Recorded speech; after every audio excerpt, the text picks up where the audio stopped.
just to make sure you're at the right meeting. I know you'd like to be here anyway. Call to order. And are there any declarations of conflict of interest? Seeing none, we'll move on to the approval of the agenda. Sorry, Councillor Starr, I'll just say the protocol. Oh, sorry, yes. You could run through the usual protocol. Yes, thank you. So I'm going to provide a very shortened review of the protocol for electronic participation in this committee meeting. As there will be staff presentation today, the recommended view is focus view or stage view to ensure a full view of the presentation slides and other materials can be seen. Recorded votes are not allowed at committee meetings. The committee chair or I will call for any objections. If you have an objection, please indicate your name and objection. If no objections are stated, the motion will be deemed to be approved. If you are participating electronically and are leaving the meeting, please send an email to council@peelregion.ca to indicate that you are leaving the meeting. If you leave the meeting for any votes thereafter, you will be marked as absent. For staff members and council members who wish to speak, please send an email to council@peelregion.ca or state or raise your hand through the WebEx if you'd like to request to speak. And I'll pass it on to Councillor Starr. Oh, sorry. I will call the meeting, commence with a roll call. Councillor Demurla. She's not in yet. Councillor Dillon. He's not in yet. Councillor Fertini. And I'm here. Thank you. Chair Nika. Hello. Thank you. Councillor Innes. Good morning. Good morning, thank you. Councillor Mahoney. Good morning. Morning, thank you. Councillor Ras. Here. Thank you. Councillor Sinclair. Councillor Sinclair. He's not in at the moment. Councillor Starr. Present. So I'll pass it on to you, Councillor Starr. Thank you. Okay, so now we can go on with the approval of the agenda. Are there any suggestions, changes, errors? Seeing none, moved by, do I have to move that, Councillor Innes? Yes? All those in favor? Show of hands. Just as we go into this, I just want to make a quick announcement for the approval of the agenda. I'm not, this has to be kept quiet, but I'm not sure if you know that Norm Lee tells me that at one of the waste management sites, they found a large box of $50 bills. And we're not sure how to handle it. So as chair, I told them that divided up among the members of the committee. So at the end of the meeting, each of you are going to get $10,011 each. So thank you for your service and April Fools. Anyway, you got to have fun. Okay. We don't have any delegations, and we have, under item 5, we have 4 reports coming forward. And the first one is the townhouse waste collection options, and this was coming back from the regional council meeting. So Norm, take it away and take us through the revised options and reports. Thank you. Sure. Thank you, Mr. Chairman. And if, let me just get the right layout here so I can see the present. I see the presentation is up for everybody. So good morning, everybody. If we can move to the next slide. Just a little bit of background. I think everybody knows in 2019, townhouse rollout was paused by council, and at that time about half of the condominium units had been converted already. Freehold townhouse, of course, had all been converted in the initial rollout. At the time of the pause, staff was asked to report back with more options and a consultation plan, which we did at the last committee meeting.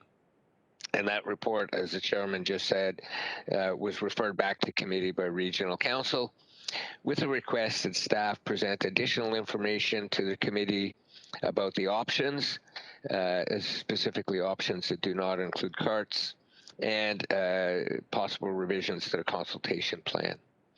So in today's presentation, I'll walk through a number of options, including those that you've already endorsed.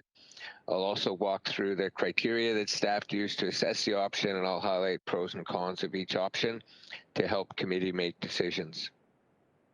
My goal, of course, is for you to have enough information at the end to decide which options you want to endorse and recommend to council for approval. Today's presentation also provides details of the consultation plan, which has been revised slightly based on feedback from the February council meeting. Next slide, please. And just a reminder that when we started looking for additional options as a best practice, we conducted an environmental scan to see how other municipalities in Ontario dealt with townhouses. We also drew on our knowledge of collection practices outside of Ontario in North America and in Europe. What we found was that the method of collection used for townhouses was usually the same as the method used for other curbside customers.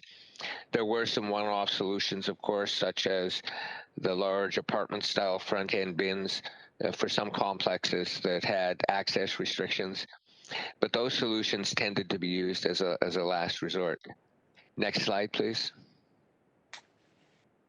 I just want to walk through the criteria that staff used when assessing options. In an ideal world, of course, we'd have an option that meets all the criteria, but our world, of course, is not ideal. Neither is waste management. And no option meets all of the criteria. As it turns out, the options that best meet the first 5 criteria seem to present challenges with the final criteria and vice versa. And let me walk through each one. Increasing waste diversion and reducing contamination is an important council goal. And we know that cart-based collection increases diversion by around 5 percentage points. The second one, windblown litter was a problem with the old style open-top blue boxes. And that was one of the reasons council chose cart-based collection with lids. Litter can also be a problem if raccoons or rodents rip open bags to get food out of them.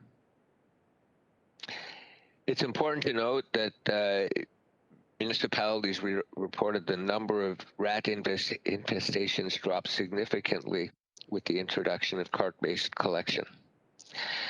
The Blue Box program is transitioning to full producer responsibility in a few years, as we all know. And when it does, producers may require a specific type of collection container for Blue Box materials. While it's impossible to predict which containers they will use, what we do know is that producers prefer consistency. They also want high diversion, low contamination, and low cost. We should also keep in mind that Peel is considering a volume-based user fee for waste.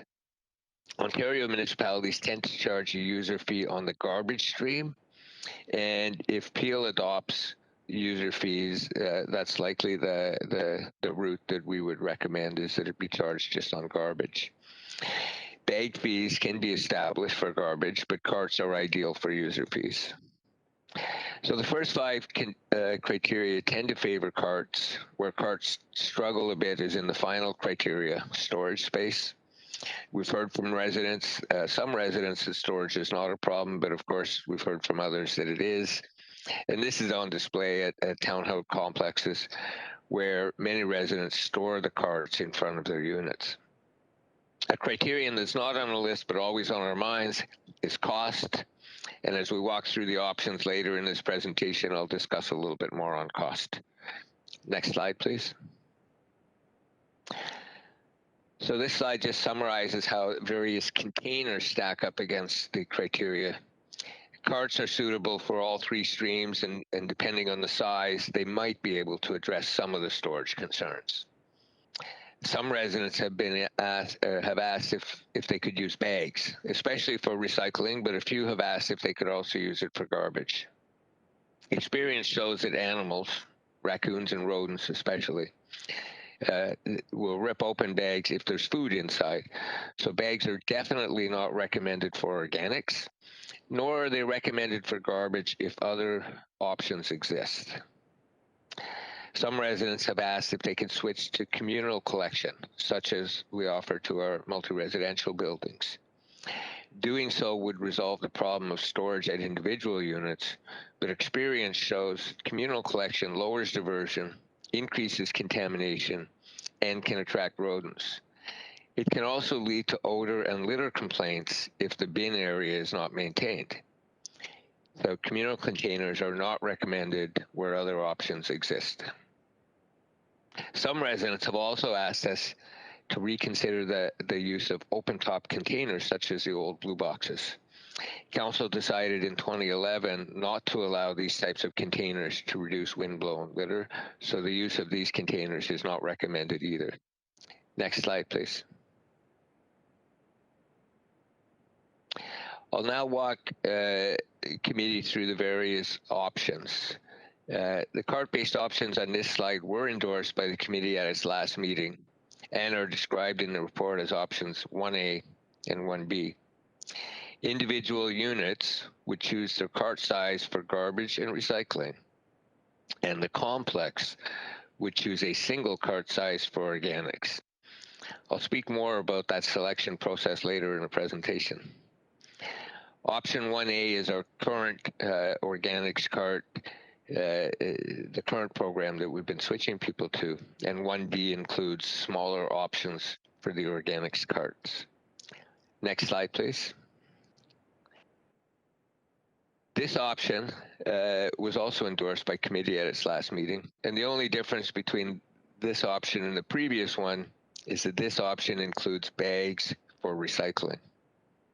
And I should note that these images are for illustrative purposes only. The space requirement will vary depending on the number and placement of bags. For example, residents could put the bags on top of the carts, or they could put them somewhere else in their unit. Next slide, please.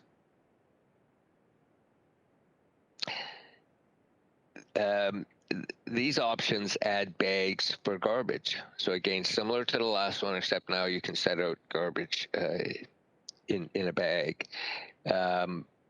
3A is the status quo for townhouses that have not converted. This is the service they're receiving right now. Residents would purchase the bags for garbage and recycling, and the complex would choose the size of cart for organics. Next slide, please. As mentioned earlier, bag garbage can attract rodents if there's food in them.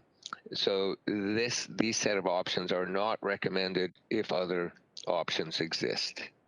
That said, we've included it for committee's consideration. Next slide, please. As I said earlier, some residents have asked for communal collection. With this option, residents would carry their garbage and recycling and possibly organics to communal containers in a designated area of the complex.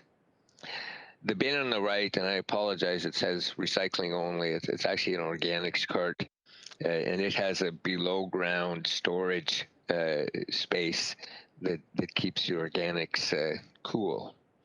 Anyway, communal organics collection would be provided only if the complex, I think, agreed to maintain minimum organics diversion rate and maximum contamination rate. And the reason I say that is when we piloted organics collection at multi-residential buildings, we had very low capture rates and very high contamination rates.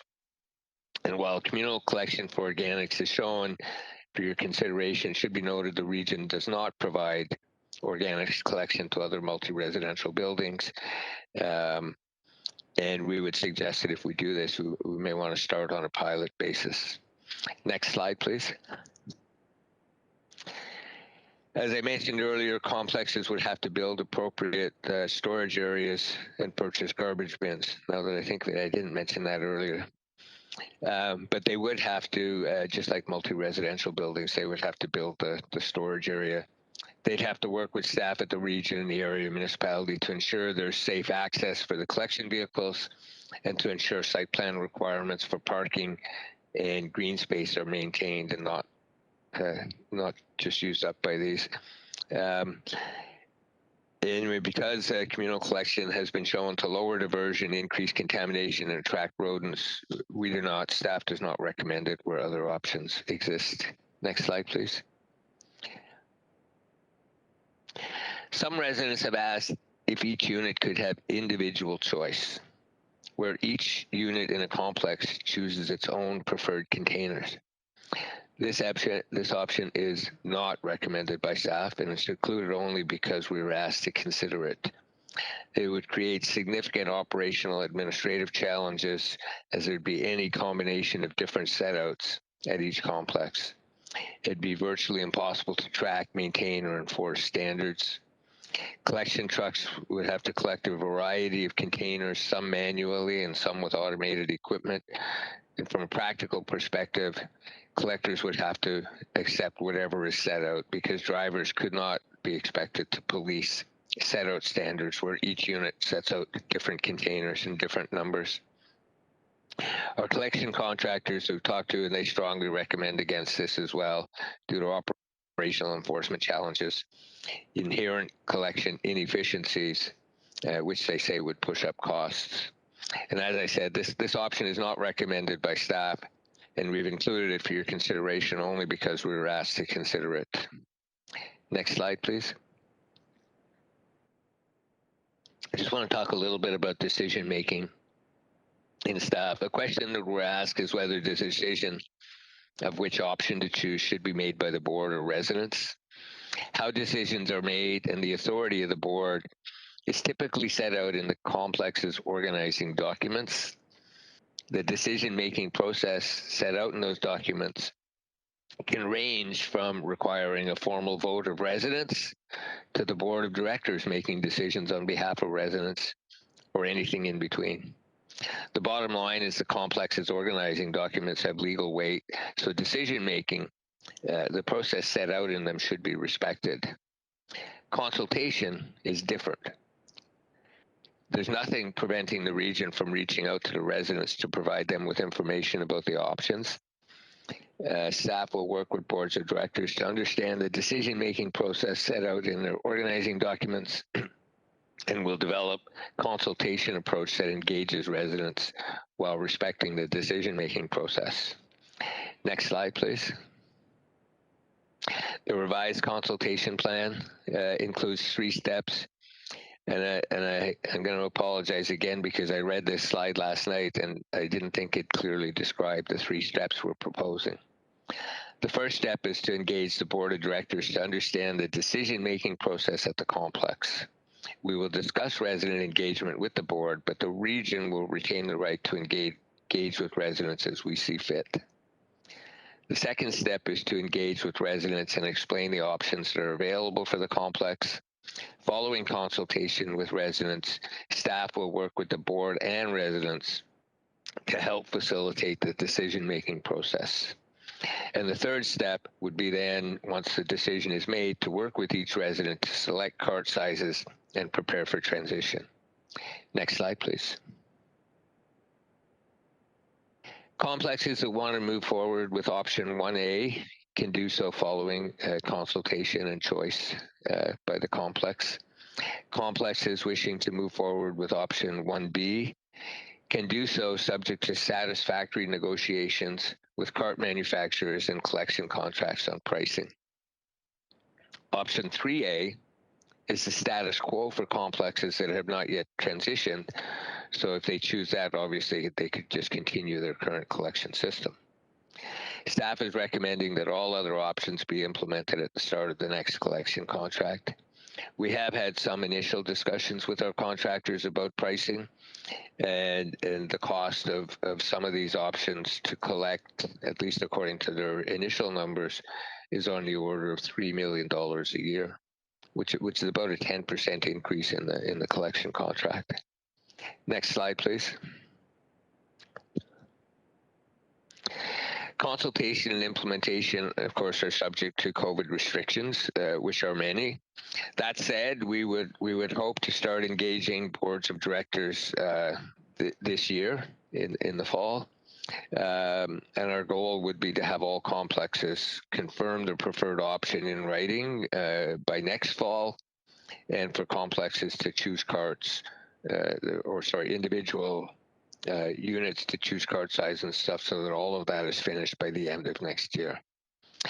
Staff continues to recommend that complexes that have already been converted to cart-based collection remain on it until the next collection contract. Next slide, please. There's been a lot of information so far, so I just want to review the options. Option 1A and 1B are cart-based collection. They were endorsed at the last meeting. Options 2A and 2B are the same as the first, except they have bags for recycling, and they were also endorsed at the last meeting. Option 3 adds bag for garbage. Option 4 uses communal front-end bins. Option 5 gives individual units complete choice over what type of containers they want. And as I had said before, that one is very much not recommended by staff. Next slide, please. So following questions and discussions today, the next step for the committee are to decide whether or not to recommend additional options to council and whether or not to recommend the revised consultation plan to council. Next slide, please. I'm happy to take your questions. Thank you, Norm, for that complete presentation. I was remiss, I didn't introduce Keely Dedman, who's our new Commissioner of Public Works. And Keely, welcome. I understand this is your first committee meeting. So, welcome and jump right into the soup here. So any comments are welcome, of course. So let me check my list here. Hands up. Let me see. The first one I see on who's not a committee member, but first on the list, Councillor Sado. Thank you, Mr. Chair, and thank you, Norm, for the presentation, especially the revised consultation plan. As I had asked that this be deferred until we actually improved the consultation plan more than anything. It's very important that we consult with the residents directly, regardless of who makes the final decision. The last time when we brought out the program, the residents were not consulted. Boards and management made decisions without consulting with residents, and several of us were left scrambling, hosting public meetings and visiting residents' homes to see that they just don't have room in their garages. You can't expect them to carry a cart through a townhouse complex or through a townhouse, especially if they're in the middle of the group of homes. So, the garages I visited, they barely had room for a compost bin, and they could if they put their cars in their driveways, but they couldn't park a car because those garages are quite small. And when you have a condo that has rules that you can't put them in front of your home, and then a board that's approving carts, you've got a little bit of a conflict there. We have found over the years that sending anything to the management company is a waste of time because the majority of them don't share information that is sent. And they make decisions, they give information without even consulting with the board in some cases. And those were a lot of the complaints that I got, that some of the board members were not even informed by the management company when it was sent there. So I think we learned very, very clearly from back in 2019 when we had all of those public meetings. So, I mean, as a member of council, any complex that is being considered, I would want to be holding a public meeting for them, and I linked several in my meetings the last time, which helped. But I'm glad that two is an option.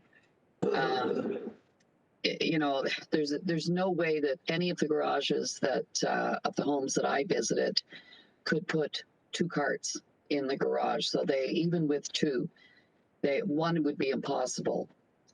Two is still going to be an issue because I said they could barely get the compost cart in. And one senior was showing me the only angle that he could put it at, and he had to angle his car. And they had trouble opening the doors of the car because of where the cart was. Because you have to recognize some of them have steps in the garage that go up into the house as well, which reduces space for the car, and basically he was storing it on his steps and trying to maneuver around his bins all the time. So, it's not an easy thing, and I'm all for recycling and reducing waste. I started the Waste Management Committee many, many years ago and chaired it for a long, long time. And I've always been a big proponent of recycling and composting. But we also know from experience that if we do not make it convenient and easy for residents, they will not do it. And I mean, that's just, that has been ever since the Blue Box started, way, way back. And, if you make it more difficult for them, you're not going to get your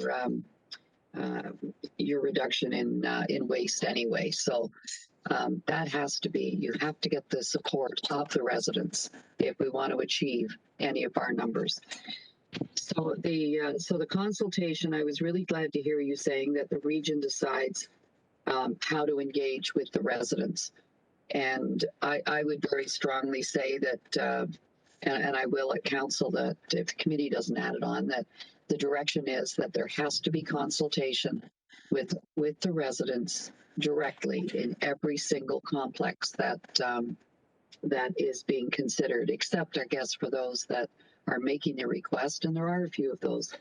I have townhouse complexes that don't even have garages, and they're having to store things right in front of their homes, and it looks pretty bad.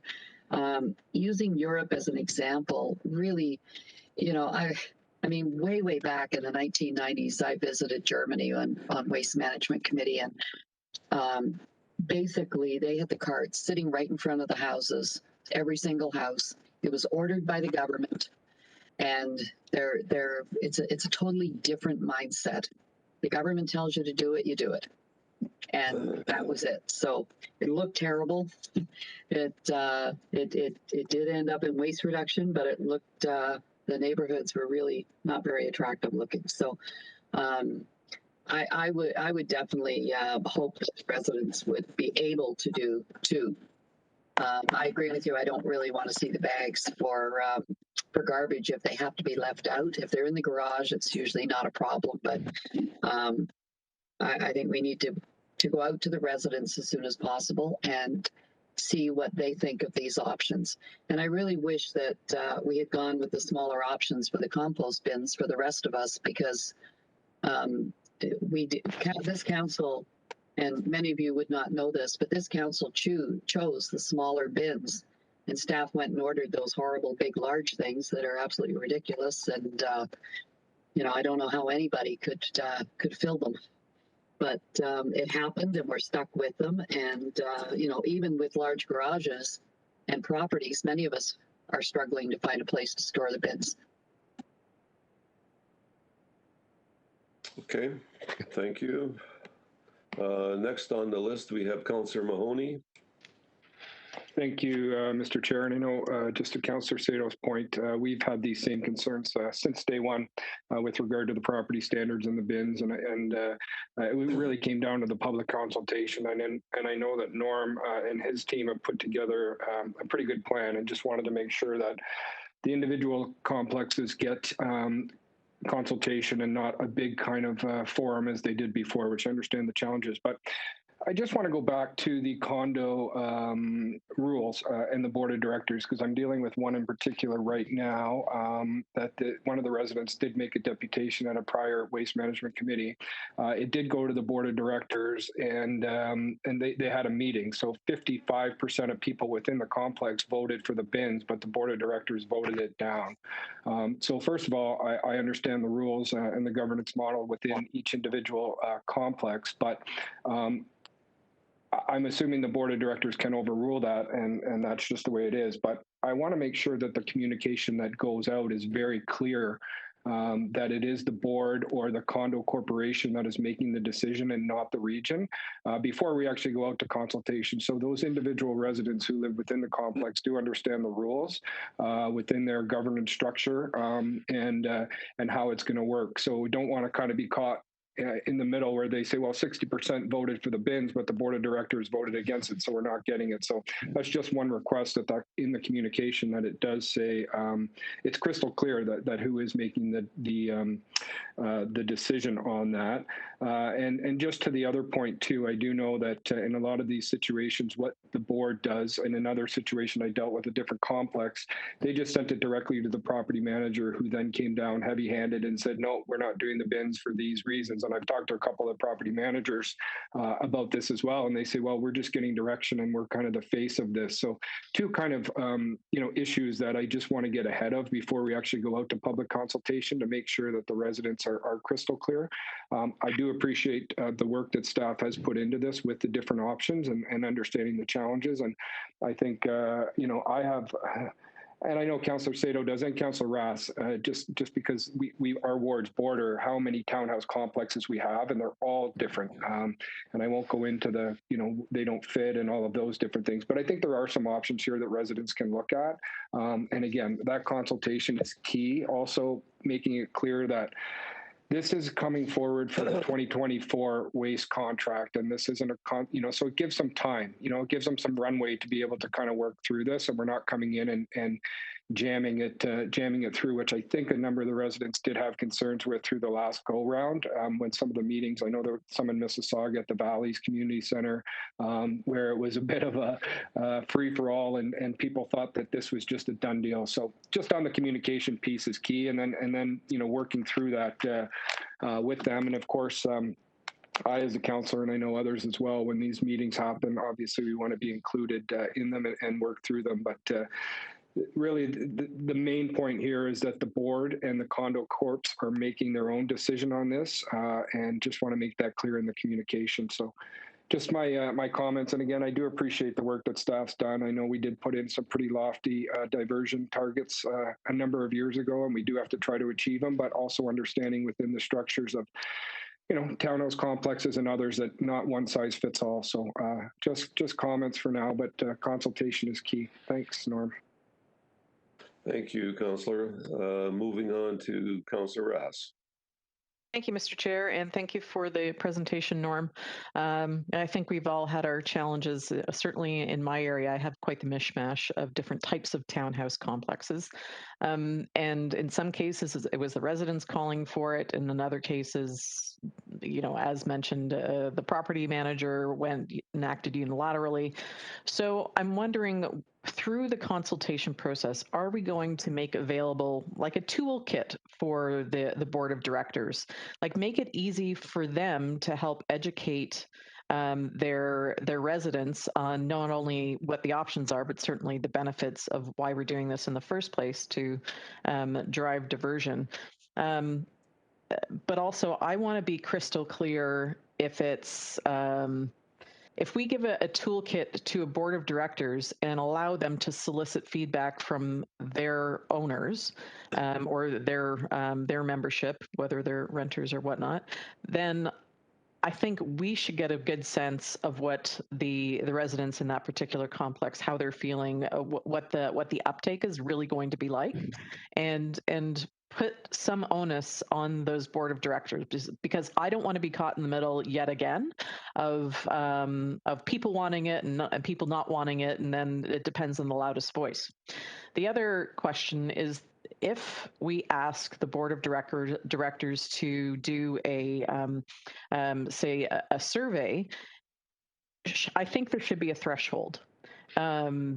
And when we do, say, parking surveys for the city of Mississauga, that threshold is a 66% threshold. So you have a clear majority. There's always going to be some outliers. So that would be my preference, is that there's a clear majority that would support this. My other point, as we're moving towards this new collection contract, is what happens for those townhouse complexes who completely object? Are they going to be forced into it, or are they going to be as is? Because I know we're working towards getting everybody on board, but if there's going to be uprisings, then what's our position?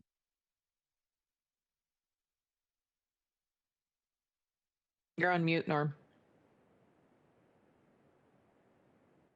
Thanks. I'll answer your last question first. Right now, committee has endorsed options 1 and 2, so that the kind of status quo option has not yet been endorsed. If committee endorses option 3 as well, then that would be an option for townhouses. So what staff will do is of the options that the committee endorses, council approves, we will tell the complexes that they can choose any one of those options, whether it's 1A, 1B, 2A, 2B, or any other option that council approves. If council doesn't approve options, then it's going to have to be one of those ones. And of those, we would have to set a default option if they can't come to a choice. But I mean, they have to be able to choose, right? One way or another. And we will provide a toolkit, so to speak. We're certainly going to have information on, the cart sizes and choices. We will have information on the benefits, but also the disbenefits, whatever the opposite of benefits are, right? The pros and cons. So if it can attract rodents, we're going to let them know that, just so that they don't get surprised by their choice down the road. We'll have all that information that can be shared with residents, either directly from us or through the board. And just on the decision-making process, as I said, usually the organizing documents set out what it is, and it's case by case. Some of the documents will say the board gets to make the decisions. Period. Full stop.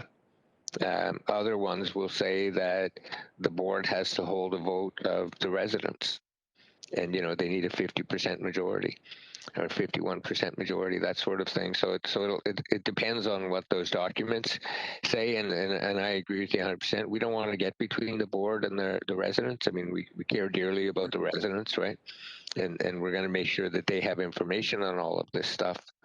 But it's tough to get between them and their documents. They all bought a condo in a place. They've all agreed to these documents that say how decisions should be made.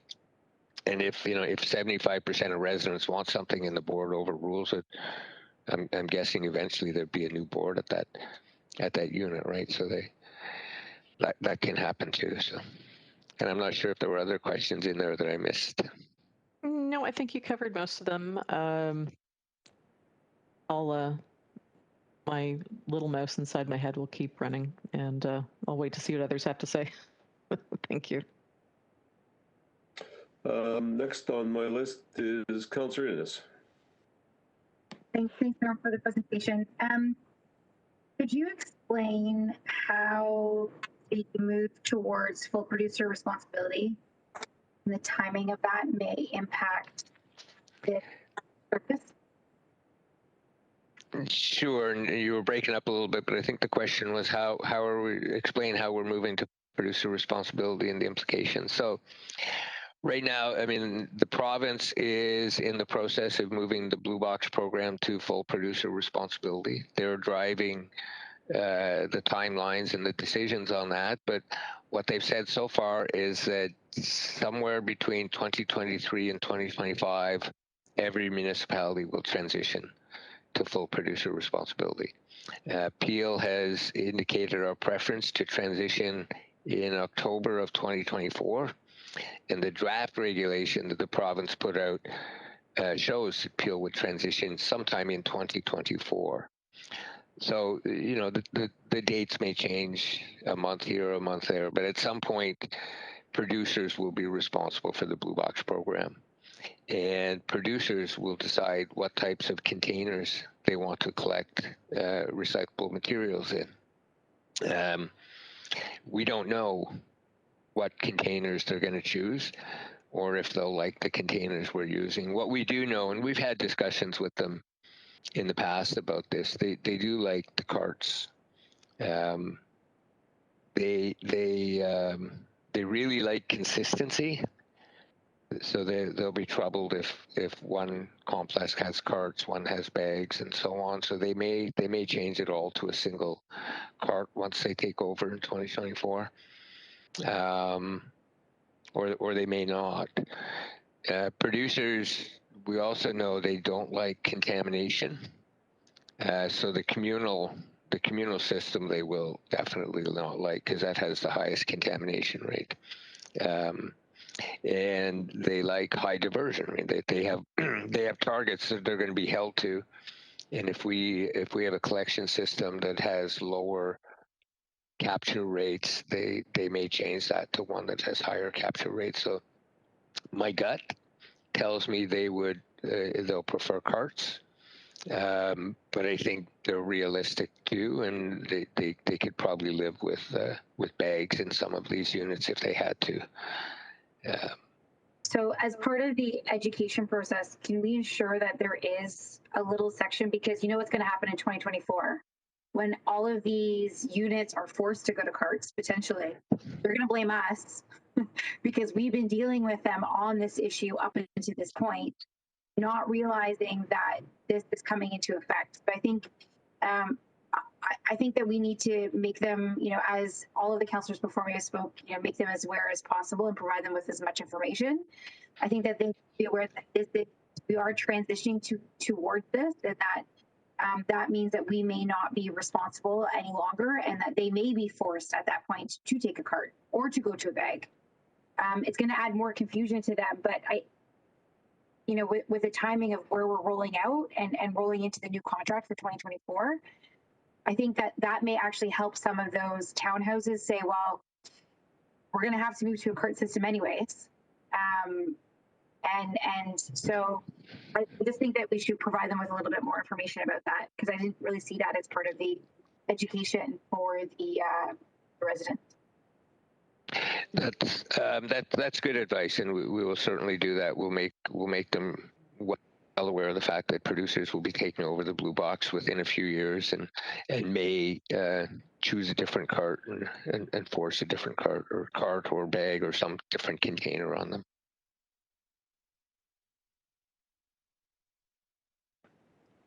Councillor Ennis, are you done? That's it. Thank you. Okay. I'm not sure if anyone from Brampton, Councillor Fortini, are you online? Is there any comments? So far, we've just heard Mississauga. Yes, I'm online. Thank you, Mr. Chair. I'm trying to raise my hand. My phone's not working. I'm sorry. So, yeah, I brought this up at our city because I remember last time we were talking about there's a bylaw about carts, but our city's saying the townhouses are allowed to have carts in front. Pat Sado, Councillor Sado, did raise some good points. You know, it's hard for someone to go through their living room and dining room from the backyard. I know in Toronto, they all have them. You go to these smaller streets, they all have them in front of their homes. But I'm getting complaints that people do want carts. The bags are being all torn. But it's a complicated issue when it has a condo corp really making final decision. And I hate to get between, we're all right between the condo and the residents. At the end, it's up to them what they want to do. But most of my townhouse complexes, they all want carts.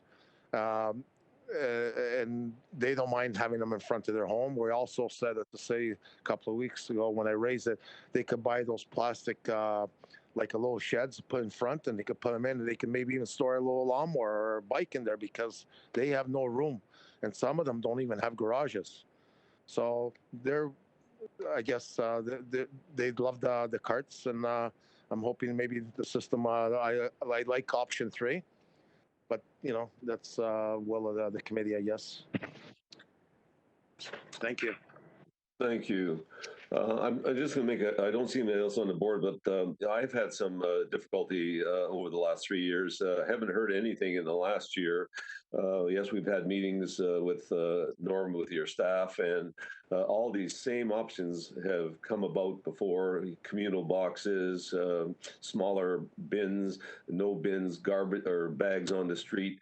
And I just, you know, the biggest problem we have is that we have diversion targets down the road, and that's what complicates it. And certainly it's been proven. I know I read in the Waste magazine that if you have those large communal containers, they're totally contaminated. People just dump everything, and I think that affects what we're trying to do percentage-wise. So it's a difficult one. I'm not sure from the committee's viewpoint which direction we want to go. It sounds like we want more communication, certainly with or resolution from the individuals. And I think some of the townhouses or condos don't even understand the rules and regulations, because I have one that constantly there's three or four that want the carts, and the condo corp says, no, we're not going to have them at this point. So, and then 3 or 4 people keep calling, say, I want a cart. So to Councilor Mahoney's point, and that's the difficulty sometimes in understanding what the rules and regulations, even among themselves. So it's a dilemma. So I'm not sure if there's any further comments, or if somebody wants to make some other comments or resolution to this. Otherwise, we send it to we'll send it to council for discussion. Councilor Mahoney, I see your hands back up. Thank you, Mr. Chair. I guess maybe just before we take this to council, is it possible, Norm, for you to bring back a communication piece to committee for us to review and perhaps, tweak with the options to see if committee's okay with the way the wording is and the way the communication is, and adding in Councillor Innes's points about the changes. I don't believe there's a rush is kind of what I'm saying. So making a decision right now on this is what we're doing, and this is a communication piece. I think we've, again, got a little bit of time here. So I'd like to see a communication piece with the options laid out, come back to committee before it goes to council.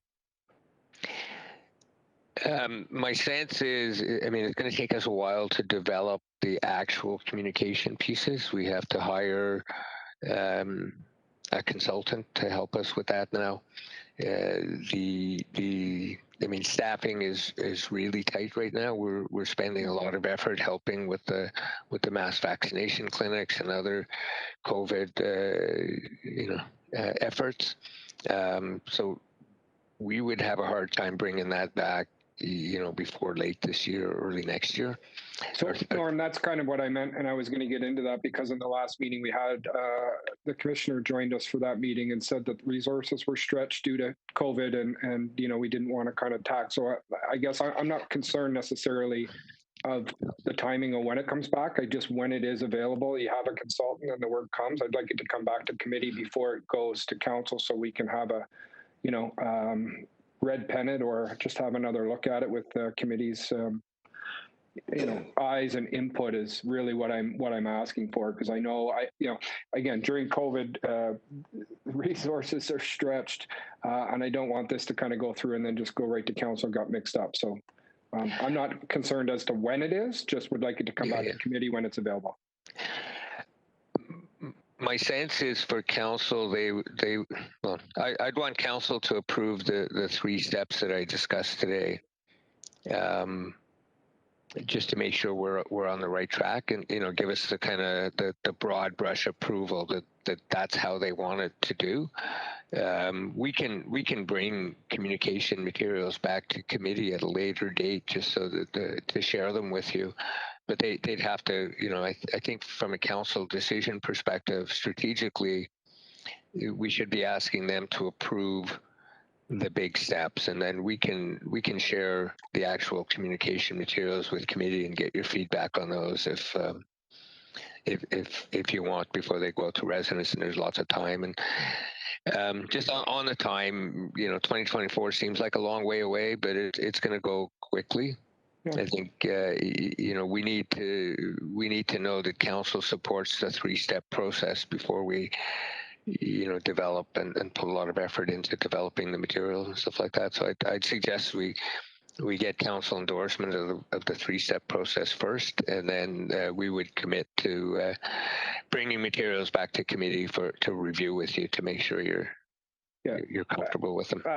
Fair point, Norm. So we'll bring this to council to approve or not approve the concept or where the direction is, and then you'll bring communication back to the committee for another kind of review as to how that is going to look, and then then we'll move forward. I just, before the communication kind of went, I didn't want it to go to council, get approved, and then go into communication and go straight out to public. So I mean, we all have we struggled with this one with the residents. So I just want to make sure that we take our time and dot our I's and cross our T's and all of those things, as opposed to just rushing it out, and especially during a challenging communication time with COVID. So I'm okay with it going to council if we want to approve that in concept, and then coming back and reworking the communication through committee. Thanks, Al. Okay. No, appreciate it. And staff don't like getting beat up at these meetings either, so I appreciate your feedback. And Councillor Mahoney, do you want to move something to that effect, in that direction, to council? I think it's appropriate. At least then we have the ability to have a little bit of a stopgap there and to bring back the communication. And I think that's the important part that everybody's concerned with. So I'm going to check the board once more. If I may, Councillor Starr, it's Stephanie. We just need clarification on what options the committee will select for council's endorsement. We can broadcast the summary of options for the committee to consider before we vote on it.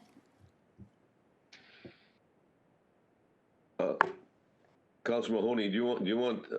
I think it was a three-step process, and indicating for sure that communication should come back later, something to that effect. That was my understanding, and giving the residents more options is probably better. Maybe not better for rollout, but better to give them more options. May I ask a question, Mr. Chair, while we're chatting about this? There's the three-step process, but the clerk just asked about selecting an option, but it's not the options that the board of directors and property managers are going to select. So I just want to be really clear on what we're proposing today, which is that the three-step process, and we're not choosing one of the options. No. Right? Oh, that's right. That's right. Okay. Thank you. can I, maybe if I can just ask or explain, and I think you're right, Councillor Rez. So council will endorse the three-step communication approach. Council will also endorse a suite of options that we're going to make available to these folks. So right now, committee has endorsed option 1A, 1B, 2A, 2B. I didn't hear a lot of support for 5, and I'm pretty happy about that. I didn't hear a lot of support for 4, the communal option, which I think is fine, because I just don't think it's a great option.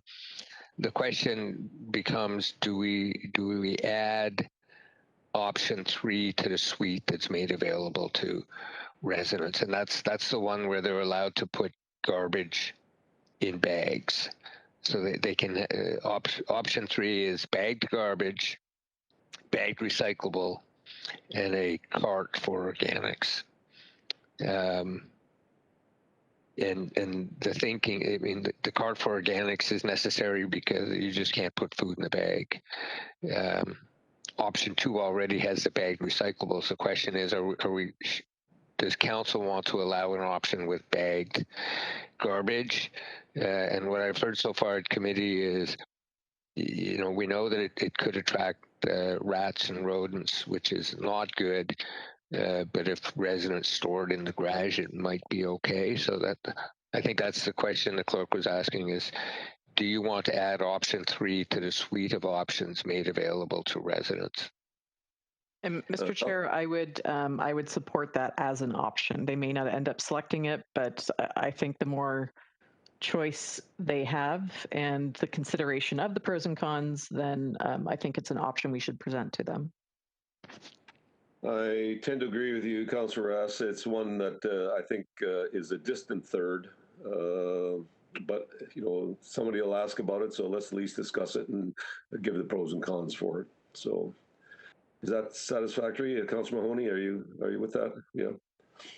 Thanks. Okay, I'm going to check the board once more, and we have that motion in front of us. We all understand it's the 3-part system, or 3 parts we're looking at with the communication to follow.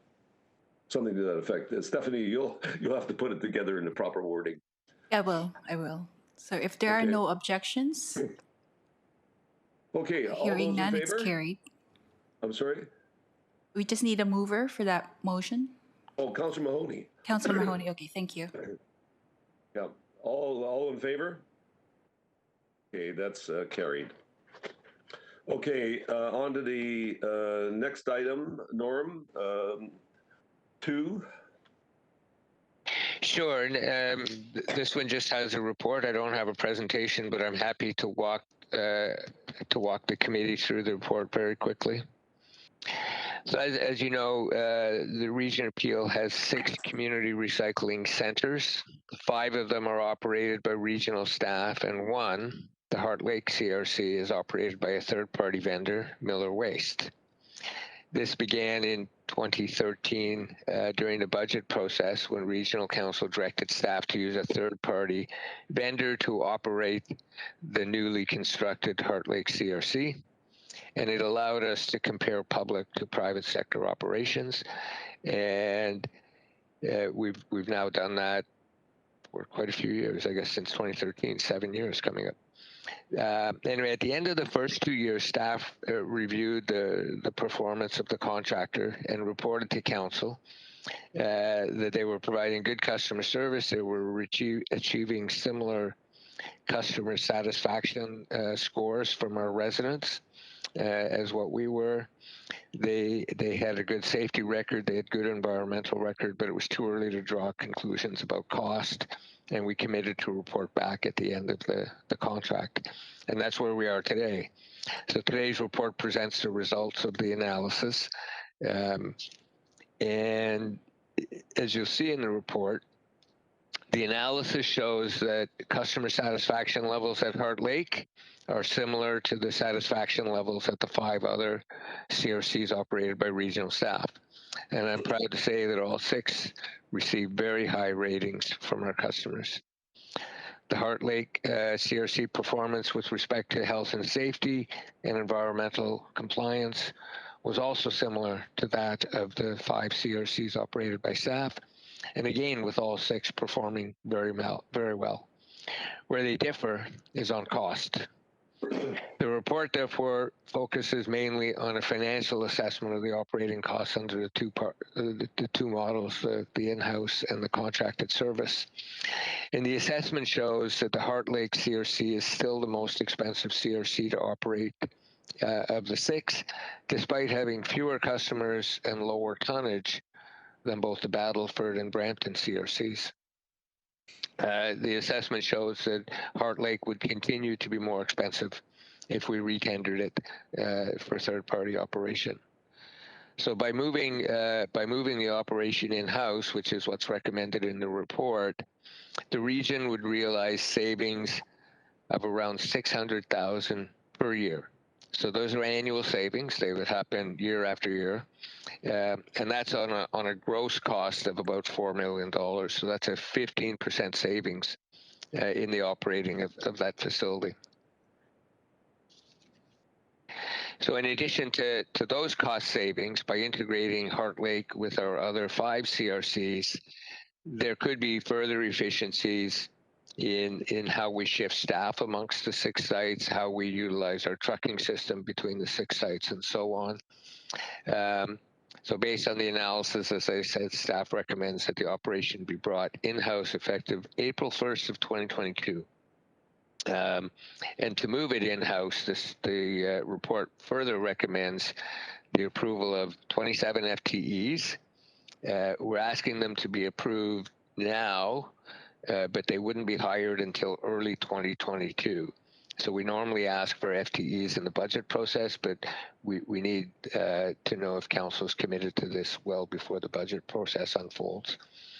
We're also recommending the creation of a new capital project in the amount of $1.4 million financed from the tax rate stabilization reserve.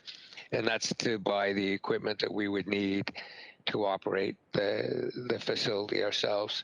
We need to buy the bins that are there right now. They're supplied by the contractor. There's a loader would be required, and so on. And of course, the cost of those FTEs and the annualized cost of the capital are both included in that $600,000 savings I just mentioned. and there's more details in the report, obviously. But that's all I've got really on it, just a short summary, and I'm happy to answer any questions. Okay, thanks, Norm. Report seems pretty complete. Any questions, Councillor Russ? Thank you very much, Mr. Chair. Thank you for the report, Norm. I'm really pleased to see that we went through this process, and it wasn't just 1 year of data; it's almost 7 years. So I am happy to move the report, Mr. Chair. I think it's the right direction, and the fact that if we bring Heart Lake into the Peel family fold, then we have an opportunity to find additional efficiencies. So happy to move it, Mr. Chair. Okay, thank you, Councillor Russ. Any other questions or comments? Look, just checking the board here. I see none. Okay, it's been moved. The report's been moved by Councillor Russ. Norm, you're waving? Oh, no, I had an itchy cheek. Oh. And Okay. Are there any objections to the motion? Inflections. I thought maybe you're doing an April Fool on me. Anyway, all those in favor? That's been carried. Okay, now on to the third item, which is the analysis of the draft regulation. Okay. So once again, I don't have a presentation, but I'm happy to give you just a brief summary of what's in the report. So as you know, the province is transitioning a number of waste diversion programs to full producer responsibility. Tires, batteries, and waste electronics have already been transitioned. Work is underway on the blue box transition, as you're well aware. Today's report deals with a different program. It's this one, it's had more names over the years than I can remember. It used to be household hazardous waste. It is currently municipal hazardous and special waste. And under the new regulation, it will be called hazardous and special products. What it really is household chemicals and cleaners, propane, paints, things like that. So this program is supposed to transition on July 1st of this year, which is just around the corner. So Peel's community recycling centers, each of the 6, has a drop-off area where residents and small businesses can bring leftover paints, fertilizers, a variety of other household hazardous and special products for proper recycling and disposal. Since July of last year, staff have been actively engaged in consultations with the ministry on this proposed regulation. We've worked closely with AMO and other municipal partners, and we've also worked with service providers on this and the Ontario Waste Management Association. We've all provided recommendations to the minister in hopes of developing a fair but forward-thinking regulation that moved us closer to full producer responsibility. The ministry released the proposed regulation on February 11th. Comments were due by March 28th, which was not that many days ago. Staff submitted comments by the deadline, and those comments are all consistent with the comments that are in this report. Today's report recommends endorsement of Peel's comments. So I'm just going to talk about those a little bit. And staff supports the transition of waste diversion programs to full producer responsibility. I've been a champion of this in the province for the last few years. I know council supports it as well. But today's report recommends that Peel not support this draft regulation as it's written. And the short reason for that is because this regulation does not move us closer to full producer responsibility. In fact, it moves us further away in our view. And not just our view, but AMO has a similar view, as does the Ontario Waste Management Association. And there's a number of reasons for that. So first of all, the regulation did not consider any of the comments submitted by Peel or by AMO or by the Waste Management Association in the development phase. It seemed they've listened only to producers. As you will have seen in the report, the regulation increased costs for Peel and reduces revenue for Peel. It designates fewer materials than the current regulations. It sets weak targets, which make producers overall less responsible for the collection and management of these materials. The report highlights that as written, Peel's share of the cost for this program would increase from 45 to 50%. That's going in the wrong direction for full producer responsibility. In fact, it could be worse than that because the targets are so weak in this proposed regulation that producers could decide not to pay Peel to collect these hazardous wastes, and they could still meet the targets. If they do that, and if we decide to continue collecting these things on our own just to protect the environment, we'd end up paying 70% of the cost of the program. So our comments and our recommendations, and these are the ones that we've submitted to the ministry and that we're asking for endorsement of today. We're asking that the regulation designate all materials included in all three phases of the current MHSW program. Those are listed in the appendix to the report. There's many of them. Right now, only the first phase of material is designated, and the new regulation is very similar, slightly worse. We're recommending that they set ambitious collection and management targets for materials, not just that they have to try their best.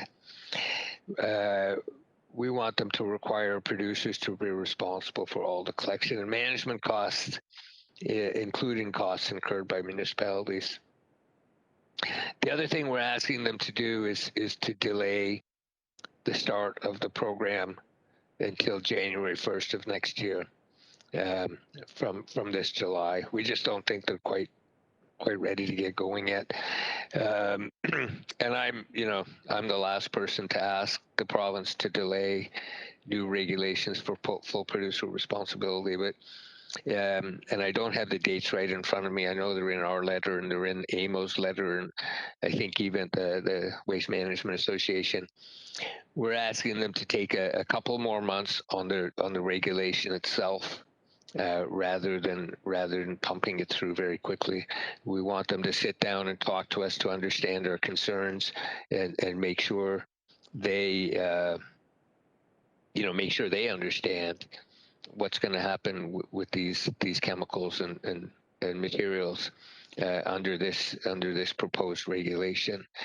They've had some staffing changes, I understand, in the minister's office, so just to make sure that the new staff are fully up to speed. So we're asking them to delay the regulation by a couple of months, and then we just need time. Once this new regulation is in place, producers have to organize themselves, and they have to figure out how they're going to fund these programs.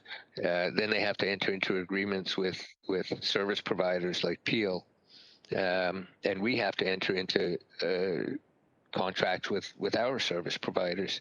And to get all that done between now and July 1st is just it's not going to end up with a good result. So we're asking for that delay. And as I said, AMO and OWMA are asking for the same thing. Now, once the regulation is finalized, the region will need to enter into new service agreements and new funding agreements within. It'll still be a short time, even if they grant us the delays that we're asking for. So to ensure uninterrupted service, the report also recommends that staff be delegated authority to amend or extend existing contracts or enter into new contracts. And you'll be familiar with these terms because we've had them, I think, in every one of the producer responsibility reports we've had so far, just because there's such short time.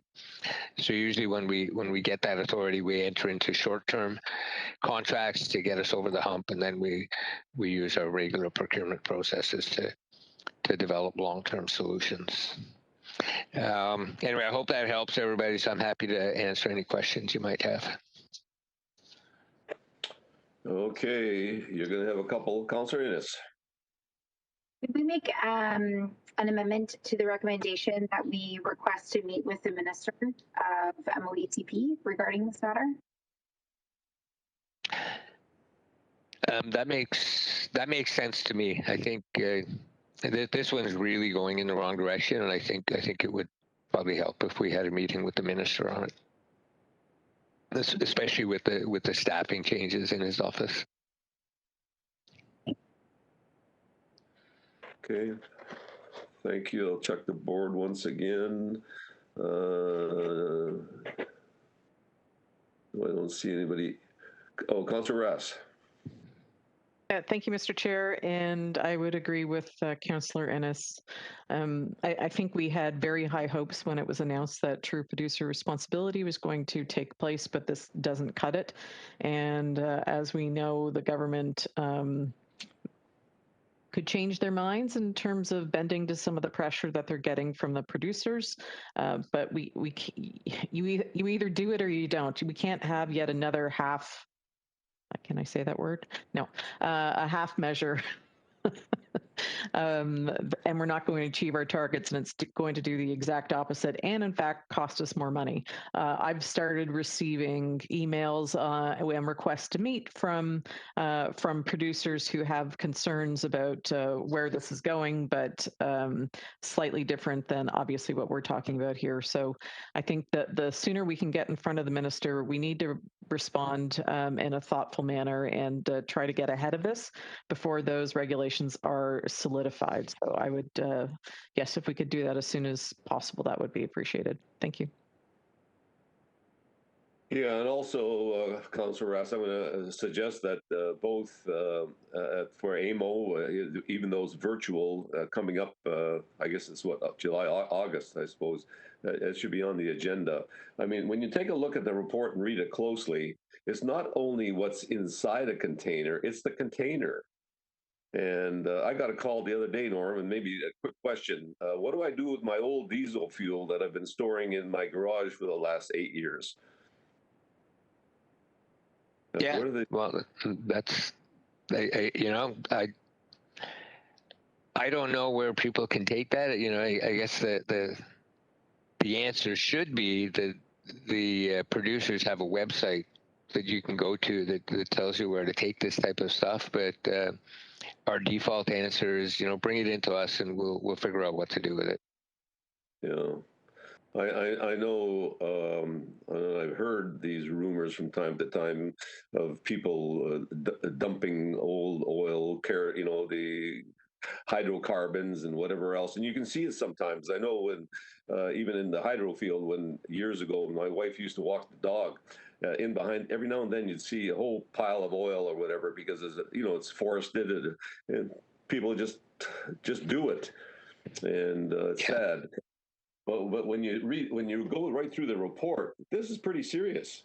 I mean, what do you do with a pesticide container? I mean, it's still got pesticide or oil or whatever else, and that's what's so important about the whole process. So I don't just check the board once more. Any further comments? Okay. Will we have someone move the report? Councillor in it or Guinness? Chair Stark, can you make sure that my my amendment is included in the recommendation? I think you have to move it as. Hopefully Stephanie caught that. Yes. Will do. Stephanie? Yes? Yes, will do. Okay. I don't see anybody else. All in favor? Carried. Okay, and theoretically, the last item on the agenda is the collection agreement with the city of Mississauga. I think it's a report for us, pretty standard. Norm, I'm not sure anybody have any comments. So Norm, you want to just briefly say what it's about? Sure, I can give you that. This one will be a little bit quicker. So the region provides, I think, as you know, a variety of waste collection, processing, disposal services to the 3 area municipalities. And over the past several years, and at the request of the city of Mississauga, staff's been working to develop a waste collection agreement that documents all of those services. And today's report provides just an overview of that agreement. The agreement outlines the two parties' responsibilities with respect to waste management. It identifies key contacts in case there's any inquiries. And the one thing, it commits us to provide data to the city to help them calculate their diversion numbers which I hadn't realized was an issue. We use all our data to calculate our diversion numbers, and apparently we hadn't been giving it regularly to the city. So it doesn't really add any new services other than that. It doesn't add any new costs. It just puts on paper what we've been doing for the last number of years, things that council has already approved for us to do. I think where it's going to be helpful is in the next little while as people retire and we have staff turnover. It'll be really helpful to have all this information in a single place. So that part's good. We did Mississauga first because they requested it. We're also working with Brampton and Caledon to develop similar agreements with those municipalities. So staff has authority to execute the agreement. So this is really an FYI report. But that said, if you have any concerns with it, I'd be happy to hear them before we sign the agreement. Thank you, and I'm happy to take any questions. Okay. I don't see anybody there. I've got a quick question. I think probably Brampton and maybe Caledon and ourselves, we have these mini compactors. In fact, I saw them lined up in one of the storage yards. I think the city of Mississauga, I'm not sure, we have 10 or 12 of these mini compactors. What happens to that garbage? Or is that part of your system, or are we doing this? Or is there a transfer station? I followed one of these little mini compactors and I said, where does the garbage go? They do, and disappears into Ward 8. No, so the small trucks that you're talking about, Mississauga collects within its own parks, right? We collect some of the, along streets, but Mississauga will collect within the parks. And they use those trucks to do it. And when they're full, they bring them to our transfer station and dump the waste, and we dispose of it.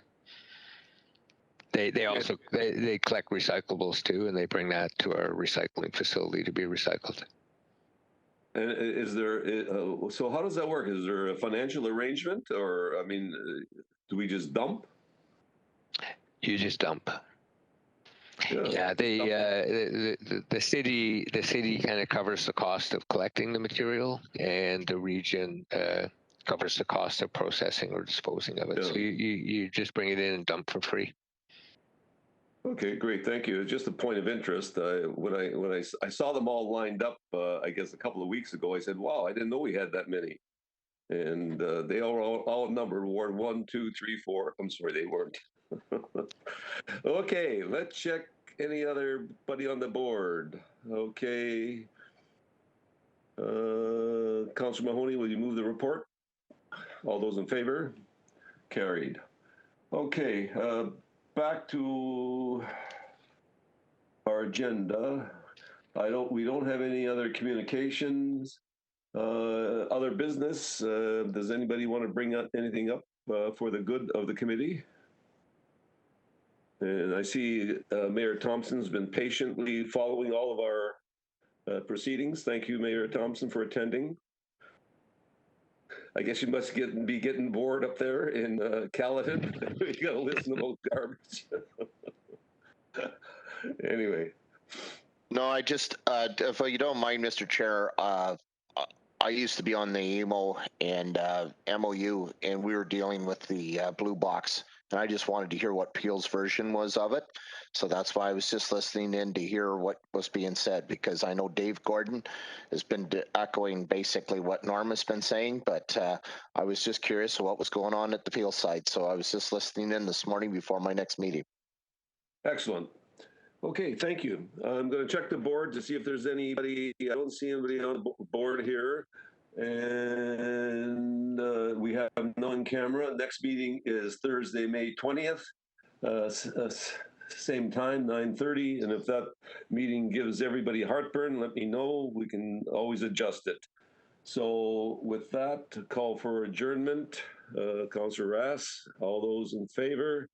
And have a pleasant April 1st. You only have till noontime to perform all your nasty tasks against somebody else. Have a good weekend.